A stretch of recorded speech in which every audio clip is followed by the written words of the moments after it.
You must now choose a room in your home which will give the best protection from fallout.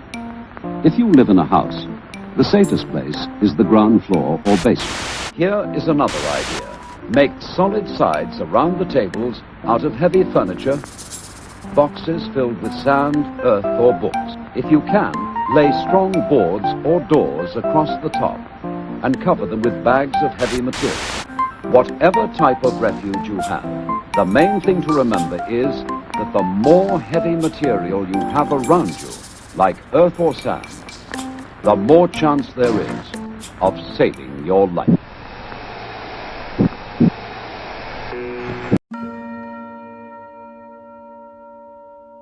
Good morrow, Pickle Knights! The Mythical Pickle here, and welcome back to Fallout 4. Whoa, let me stop you right there.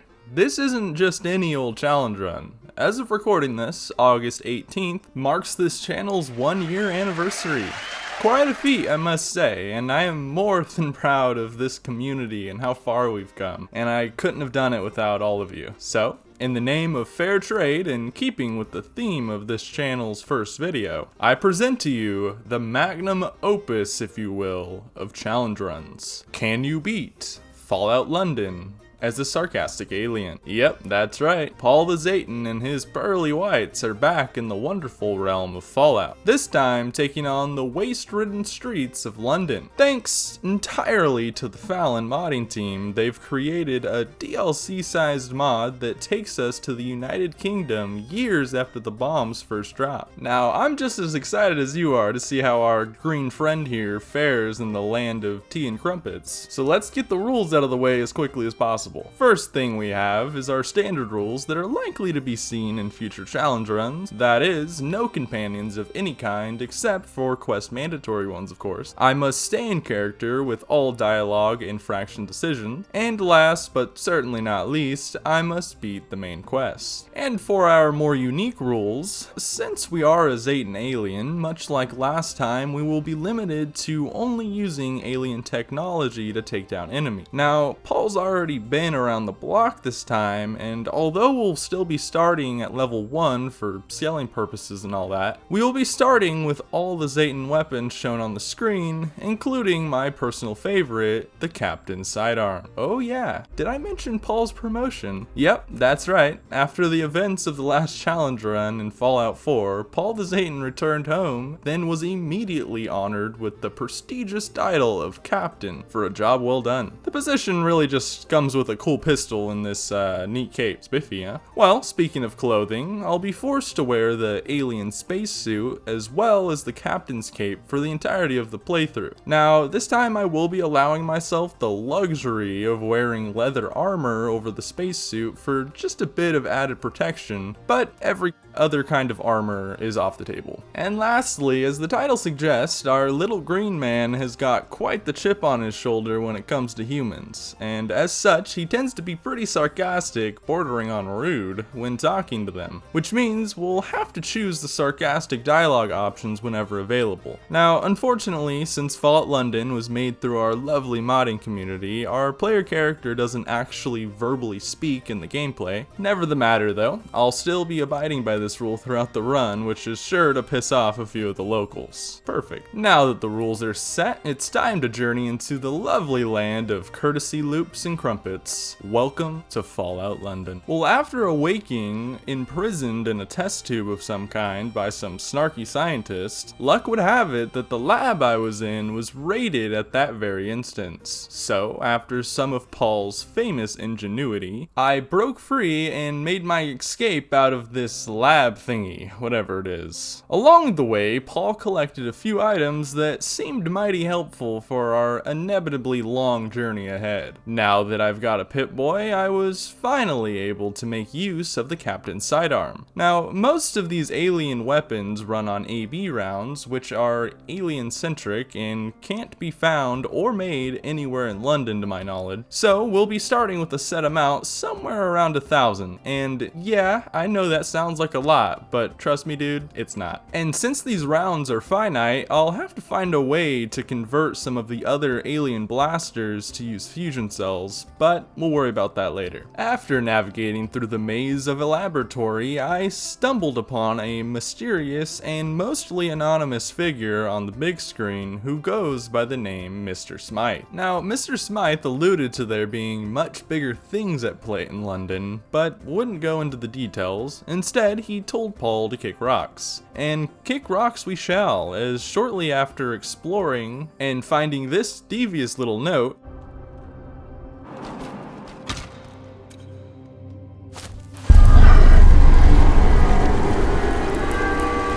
I found myself boarding a functioning train that took me straight to London. Just not in the way one might expect.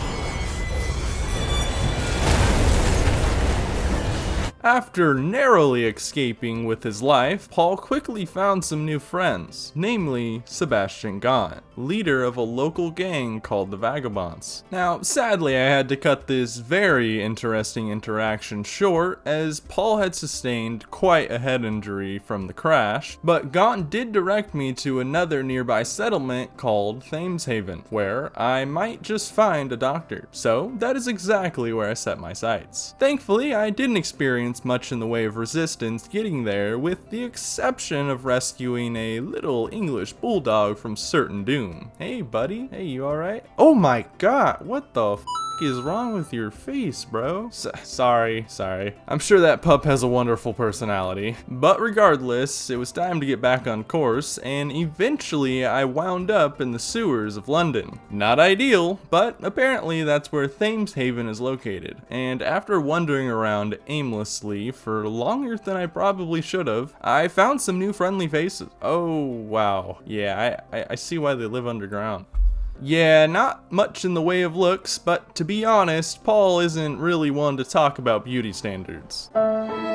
Now then, per usual, these merfolk were having a bit of an issue that they asked me, a random alien that wandered into the sewer, to solve, and you bet your sweet ass I was going to. Paul loves helping the less fortunate. Huh, did I fool you? Nah, he just needs medical attention ASAP, and these guys seem to be trustworthy enough. So it's time for me to venture through the sewers to clear the scum that called it home. Finally, a chance for Paul the Zayton to show off his new digs.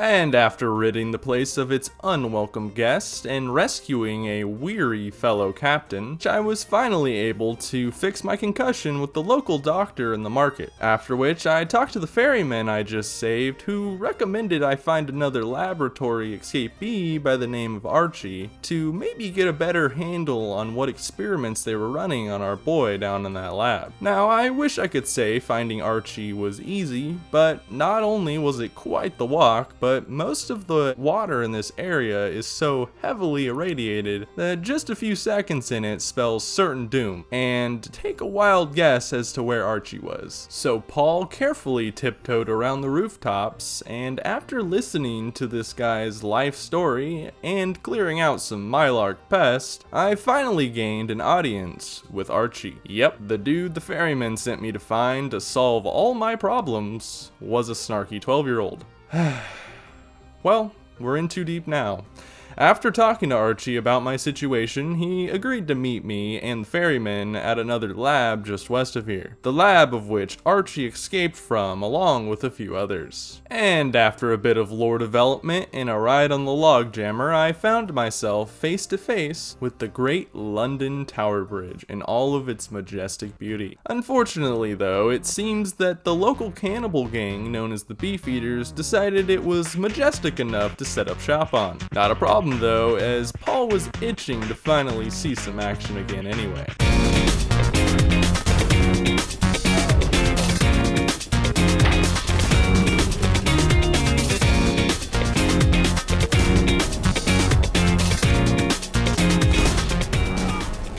And with the tower bridge handled, I met the unlikely duo at the water's edge, where they then directed me to the monument just a block away. That was a front for a underground test laboratory. So I moseyed on over, expecting an easy journey, when all of a sudden I was jumped by a flock of cyber pigeons. Yeah, cyber pigeons. Really? That's actually pretty badass. Not gonna lie, this add-on's really starting to grow on me.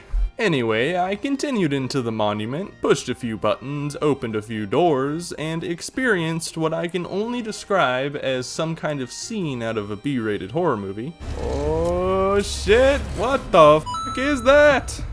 And after some monologuing and breaking the news to the kid about his fellow lab test subjects, it was finally time to make the trek to St. Paul's Sanctuary, where I was informed by Archie might have some missing information about these mysterious labs. And as much as it wasn't ideal, I had to take the young chap with me, as he needed to get to St. Paul's Sanctuary as well. Fast forward to the front gates of the settlement, a particularly snobby Frenchman was standing guard. He explained that the city had been, and currently was, under siege by countless hooligans, and if I wanted in, I was gonna have to help end it. So, despite Paul's distaste for busy work, he swallowed his pride for the moment and agreed to the Frenchman's term. Was a good thing too, as just after finishing up our little chit-chat, the hooligans came flooding in. I guess they just couldn't wait to see this Zayton technology in action. And after cutting the head off the snake, so to speak, the Frenchman, albeit begrudgingly, let me through into St. Paul's Sanctuary. And as soon as we stepped through the gates, I told the kid to scram, as we had some very important business to take care of. We were on the hunt for a man named Lazarus, who apparently knew quite a bit about the underground laboratories such as the one we escaped from. And the only lead we had was one of his dear friends, who also happened to be the head priest of St. Paul's Sanctuary. And after talking to the ghoulish priest, he told me that Lazarus had been absent for quite some time, and it was becoming increasingly clear we had reached some sort of dead end. But not knowing where else to go, Paul spoke to a few of the people around the encampment, including Father Luke, whom had a distinct distaste for Lazarus that he really did not hide well. Apparently, Lazarus was known for being a part of some very shady dealings, and as such, he tasked me with uncovering the truth about Lazarus' blurry history. So, Paul went around snooping for a bit in his old housing, and eventually discovered that the guy had been dealing chems to anyone that would buy them, including a particular St. Paul worker. And within the stash of said chems I found was an incriminating note implying a meeting that was taking place at a local burger joint, which was perfect as all this snooping around was really working up an appetite. Apparently, Lazarus was attempting to strike a deal with the local corporate crime organization, the Isle of Dogs Syndicate. But things went south and he was detained for whatever reason. And like the Samaritan I am, didn't say good, I ventured deep into the Valley of the Beast, and while wandering through Winter Garden, I was hit with many bouts of verbal abuse. Though I eventually stumbled upon a building where Paul's Zayton intuition took over, indicating that Lazarus was holed up there. And after smacking down some syndicate dogs, Paul's intuition seemed to be right on the money, as Lazarus was chilling in a makeshift freezer. Pun intended. Now, after some chit-chat, Lazarus explained that he was actually the main contractor behind the building of the bunker laboratories, and gave me the coordinates of the largest one he worked on, one that likely housed our mysterious and elusive frenemy, Mr. Smite. Now, on the surface, this seemed like a simple task to just head straight for the bunker and never look back, but as it turns out, the entry to said bunker was laced with poisonous gas. So, before we could do any real investigative work, we had to figure out a way to get a powerful enough gas mask to withstand it. And who would have such a gas mask, you might ask? That would be none other than the Tommies, a military organization that's really nothing more than a gentry hand puppet at the moment, but more on that later. For now, I wasted wasted no time heading straight for the Tommy's base of operations, specifically to their general, Asquith. Now, he agreed to lend the mask as long as I cleared out the hooligans from the nearby Bank of England. So naturally ignoring the objective to recruit people to help, Paul the Zayton stared fear right in the eyes and laughed as that Zayton sidearm started taking souls and erasing names. Damn, it feels good to be a Zayton.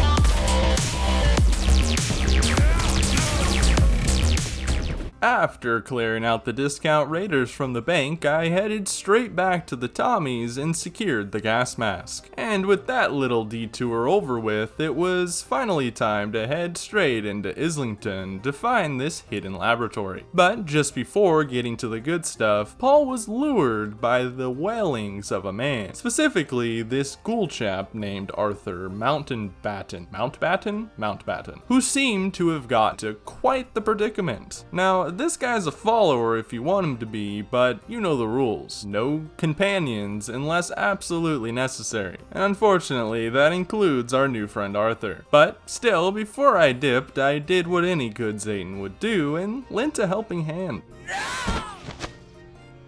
Now back to the task at hand. Upon pushing a few more buttons and dusting a whole slew of ferals, I had arrived at Islington, and it didn't take long for me to find the Angel Underground Station, the alleged location of this mysterious lab we're after. Now this place was pretty linear at first, kind of just leading you down the halls and tunnels, but then things got interesting. For some reason, this substation was riddled with countless blank clones, whatever that means. All I do know is that Paul had no interest in waiting around to see if one of them started talking. So, once again, it was time to lay it all on the line and wipe this place clean of its particularly odd infestation. And after taking down what seemed like an army of those damn clones, and listening to Mr. Smythe drabble on about how confident he was I wouldn't find him, I found it. The whole reason we came all this way, the Angel Lab. Upon entering, I was again bombarded by enemies, though this time they seemed to be highly trained Angel operatives that seemed to have no other purpose in life other than eliminating our Zayton selves. So, one way or another, I took out each and every one of these guards, all while wandering deeper and deeper into this mysterious laboratory. And eventually, I found myself in what seemed to be the main control room. But just when I thought we were reaching the climax of the story, Mr. Smythe chimed in again, only this time to initiate the bunker's self-destruct sequence. This not only gave me just 90 seconds to reverse it, but it also released a handful of massive monster clones like the one we saw earlier. Not a problem though, as our skillful Zayton put on his Captain Spandex and handled the problem the only way he knew how.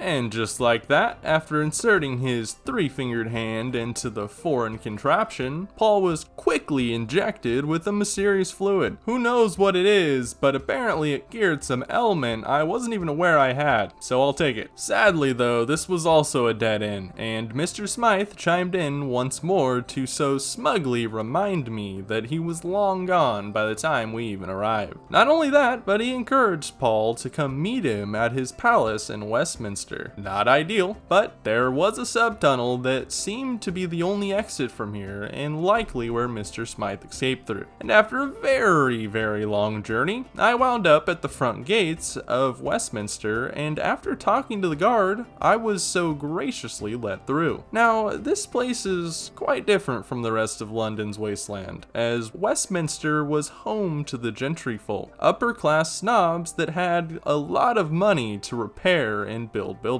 things. Now, after what seemed to be a growing trend of being verbally assaulted for just existing, Paul the Zayton discovered that the Palace of Westminster here, where Mr. Smythe claimed to be located, was locked tight. Not only that, but a guard informed our squinty-eyed character that the only way to get in is through the Representation Act of yada yada yada, doesn't matter. What it really boils down to is we need to get signatures on an entry petition from all the heads of each of the tax boroughs, that being the Pistols of Camden, the Roundels of Hackney, the Tribe of Lambeth, and the Millers of Islington. Sounds simple enough, right? Wrong. This quest is probably the longest, most grueling part of the main story, and unfortunately, I only discovered that you could relatively easily forge the signatures at the very end. So instead, I spent the next 2 to 3 hours doing dirty work for each of the leaders in these boroughs. And first up on that list was Camden, a place that on the surface looked like any regular old raider gang hideout, but for what it's worth, they were, just with a little less sadism and just a pinch of bass boosted EDM. Regardless though, I needed that signature, and ironically, the only way I was gonna get that signature was to get 4 more signatures from the quote-unquote important figures of Camden.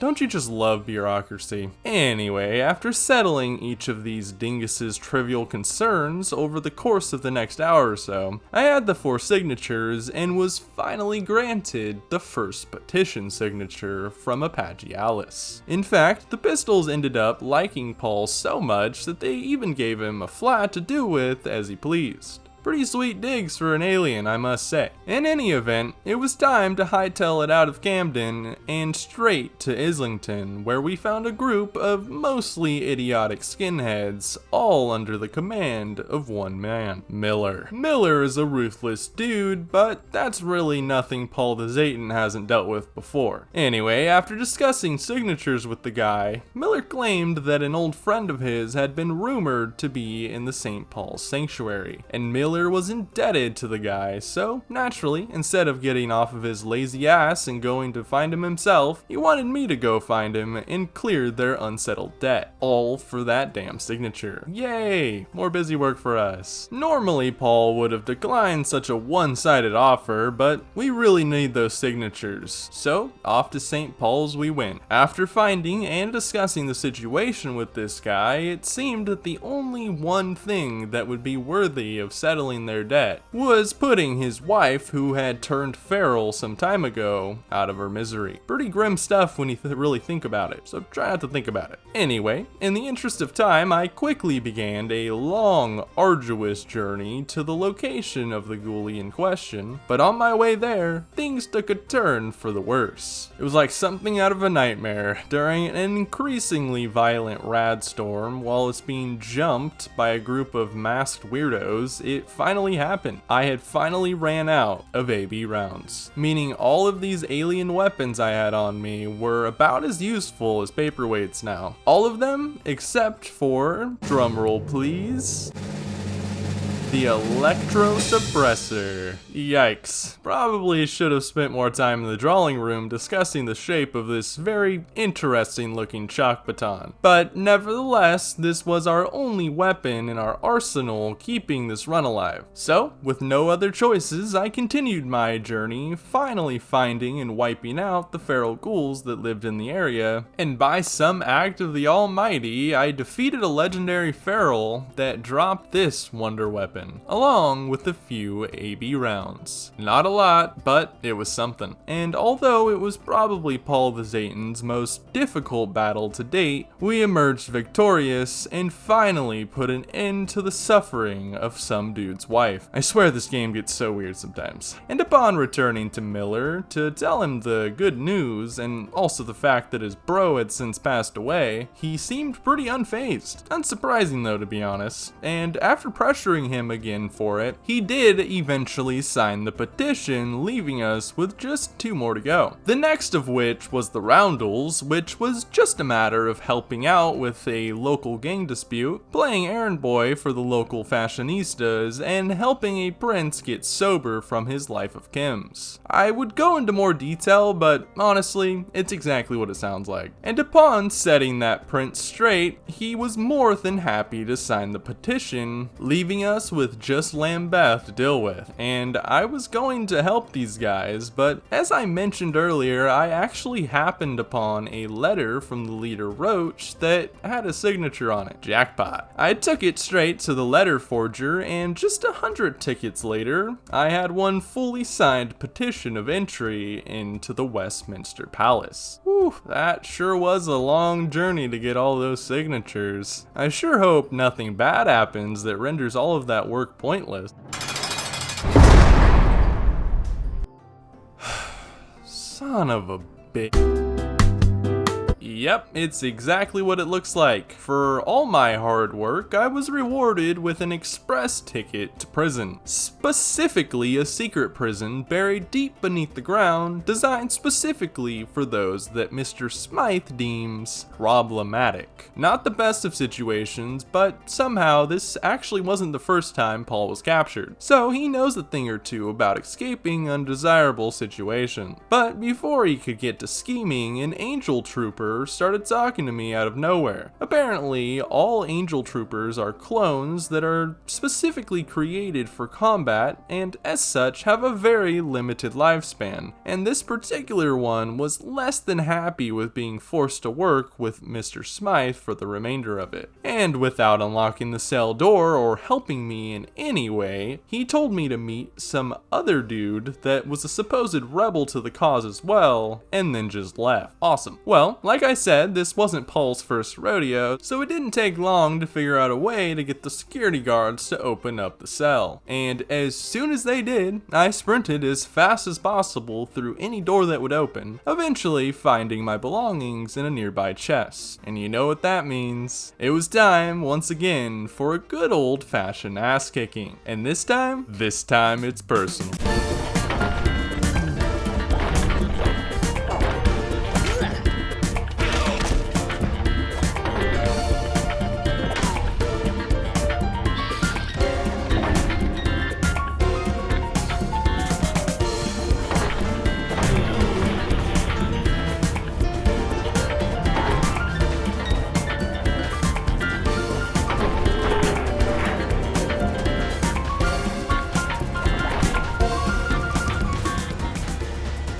After annihilating any guard that dared step in my line of sight, I was eventually able to find the exit. Nothing to see here, officers. And now that I am once again a free man, or free alien I guess, it was time I investigated what our clone acquaintance was yapping about instead of helping me. So I waddled on over to the Westminster Science Museum, dealt with the Protectatrons and Angel Troopers spread throughout, and therein I discovered a man that goes by the name Mr. X, who seemed to be imprisoned in his own office. And after speaking to him, it was clear this was the guy that the clone sent me to find. Only problem is, what Mr. X suggested we do to get rid of this Smythe character was pretty much just straight terrorism. Now, on a normal playthrough, I would have walked away right here, and maybe even sent a bit of lead his way, but Paul Zayton is an alien, and as such, the moral quandaries of humans never really made much sense to him anyways. Besides, it's not like we have any other options. So, I agreed and made haste to the site plan, the tournament ground. Once inside, I was tasked with locating an explosive charge and attaching it to the VIP booth that Mr. Smythe was said to be in. And bingo bango bongo, the charge was set, and all I had to do now was wait.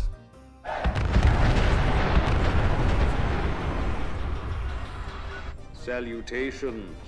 Well, that didn't work. Guess Smythe wasn't in there after all, so Mr. X made me an accomplice to terrorism for his own gain. That's just great. Well, there's really nothing we can do about that now, and interestingly enough, this is where things start to get even more dicey, as I have to choose which main faction I want to back when it comes to the rule of London in the years to come. That being the devil himself, Mr. Smythe, the bluntly fascist group known as the Fifth Column, or the time-forgotten Knights of Camelot. Now, after talking politics with all the chiefs in command in these sectors, I started to get the feeling that Paul wasn't going to gain any new interesting technological advancements to bring back home to the mothership, no matter who he chose. So it really was just a matter of moral code, something Paul the Zayton has trouble adhering to, if I'm honest. But considering how much of a douchebag Smythe has been, Paul won't be fooled again, so that just leaves the Fifth Column in Camelot, and regardless of the lure of power the Fifth Column could offer a Zayton captain, I just couldn't shake the feeling that I'd be doing you Pickle Knights a disservice if I didn't follow the way of the Knights. So, in the spirit of this 1-year special, I traveled over to Camelot and spoke to their leader Arthur about joining the ranks. He was nice enough and offered the chance to join, so long as I helped him out with a bit of a civil quarry that was taking place in their lands. You see, there's two families that work side by side with hunting and forestry, and apparently they both blamed the other for starting a fire in their woods. So, once again, it was time for Paul to put his good old detective hat on and get to the bottom of this. Now, it didn't take very long to piece 2 and 2 together, as there was a blood trail on the charred ashes, and one of the kids at the lumberyard wasn't exactly hiding his limp. And after a little more digging, I managed to get a confession, and Arthur was so pleased he invited me into the ranks on the spot, which apparently couldn't have come at a better time for them, as Roach, the leader of that one tribe I forged a signature from earlier, was talking about an alliance between them and Camelot. But first, they needed help clearing out the damn Tommies that were trying to colonize them. Arthur, of course, was happy to help, and guess who they sent to take care of this little fiasco? That's right, ya boy Green and Squishy. So I traveled back to Brickton, where I carried out Roach's harebrained schemes to damage the Tommy encampment's morale, including, but not limited to, lacing their food with laxatives, a classic, slander in the form of graffiti, slander in the form of gossip, and I cut the power to their entire base without any way to repair it. Nice. And if that wasn't already enough, Roach then made me put on a discount Robin Hood outfit and go rob the supply wagon of the major in charge of this encampment. And I guess getting ransacked by an alien in a Robin Hood costume was the final straw, as they promptly called it quits and left the people of Brickton for good. Upon returning to Camelot, I was told to report back to Merlin, the chief advisor and another member of the Camelot Round Table, and given that I single-handedly drove the Tommies out of our lands and secured a lasting alliance with the people of Brickton, Merlin was very impressed, to say the least, and thus granted Paul the official rank of Knight, a prestigious title that Paul never knew he wanted until now. But Merlin didn't waste any time after the promotion, as he had an urgent matter for me to take care of. Apparently, another knight was sent out on a settlement reclamation quest and was having a few issues getting things done. That's where the newly appointed knight in shining spandex comes in. Apparently, the knight had a laundry list of things to get done in order to create a settlement out in the middle of the woods. So naturally, despite Paul's increasing disgust for anything that doesn't involve combat or probing, I agreed to take care of the chores list, and that's exactly what I did. Now, I'll save us both a headache here and get straight to the point. After getting all the necessary supplies and weaponry for the camp, it was time for an assault on the nearby hooligan hideout. Now, our alien boy may have not liked the first half of this quest, but battle for the sake of battle? Now that's something he can get behind.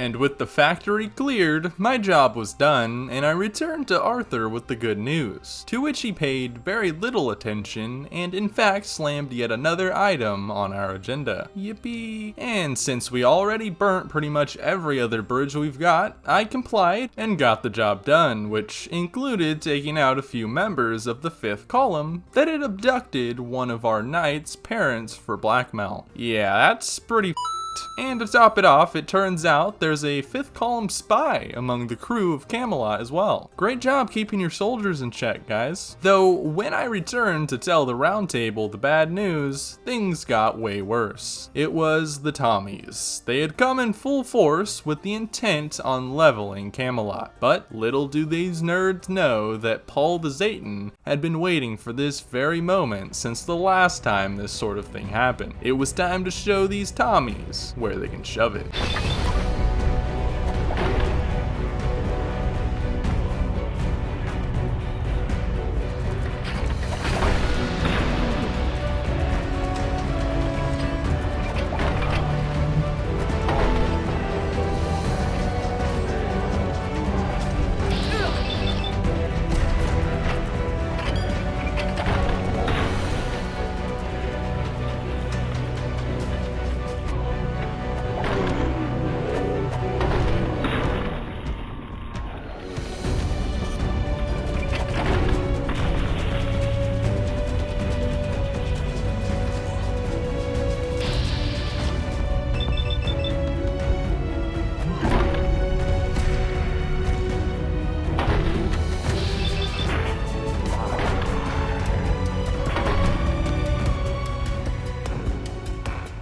And after a long and arduous battle, the Knights of Camelot emerged victorious. And it didn't take long after that to find and detain the spy. This was good and all, but Arthur felt it would be wise to try and settle a peace treaty with the Tommies in hopes of gaining a valuable ally as well as damaging the gentry defenses. And this turned out to be a surprisingly easy task, as I just had to locate their MIA general, who was unfortunately assassinated by none other than the 3rd in command, who, as it turns out, big surprise, was a 5th column spy. Lots of espionage in this one, chaps. Well, nevertheless, that left us with the cool-headed corporal at command, and it was only a matter of time before Arthur and him settled on a peace agreement. 2 major victories in a row for the House of Camelot, but the fun didn't stop there, as tensions were clearly growing more and more severe between us and the columnists. Arthur felt it was high time we paid a little visit to our fascist friends, and Paul, with his everlasting thirst for battle, couldn't have agreed more. With the 5th column's meager fascist flame snuffed out for the time being, that left only the gentry of Westminster, aka Mr. Smythe and his army of goons. Now, there's obviously no way the gentry, or by extension Smythe, would ever agree to trade their power for peace,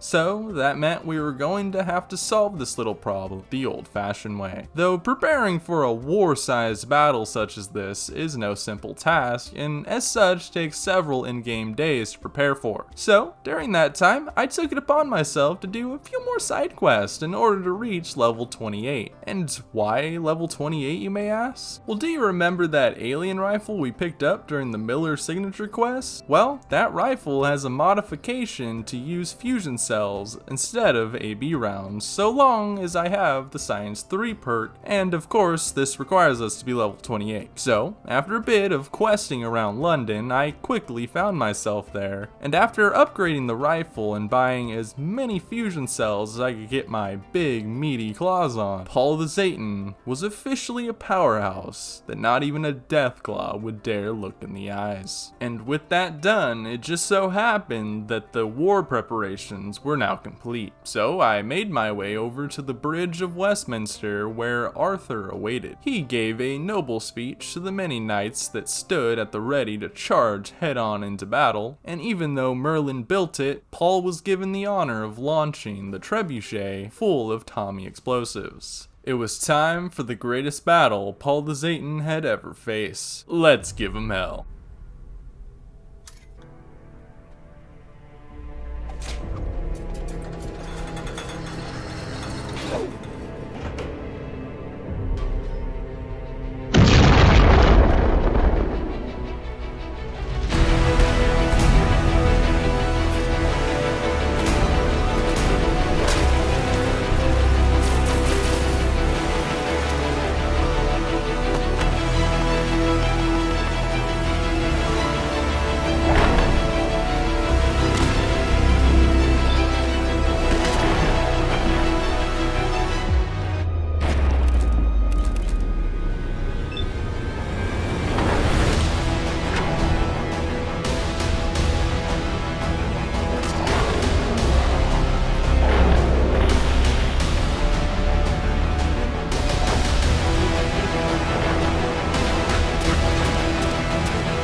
And now that most of Westminster was now under Camelot control, it was time to storm the Palace of Westminster and end this thing once and for all. Except this time, it was up to Paul and him alone. But that never really made much of a difference, now did it? And just like that, the palace was cleared of its hostile occupants. Yet, we were still in for quite the ride. As it turns out, the entire Council of Westminster Palace consisted of one kind of clones, Smythe's clones. And although they attempted to murder me through bureaucracy once more, Paul prevailed like always. But we had reached a dead end, literally and figuratively. If I intended on confronting Mr. Smythe, it would seem I would have to ditch these weapons I've grown so accustomed to having by my side. I tried to find another way, but there were no other options left, so I discarded the weapons and traveled up the clock tower to confront this guy that was so heavily enshrouded by mystery. And there he was, the man that tried to end our dear alien's life many times over. Now, Paul gave him a fair chance to explain himself, but his reasons would never be enough. This had to end here and now. Oh yeah, I forgot we ditched the weapons. Oh well, I think I can make an exception for this one. Umbrellas it is then. On God.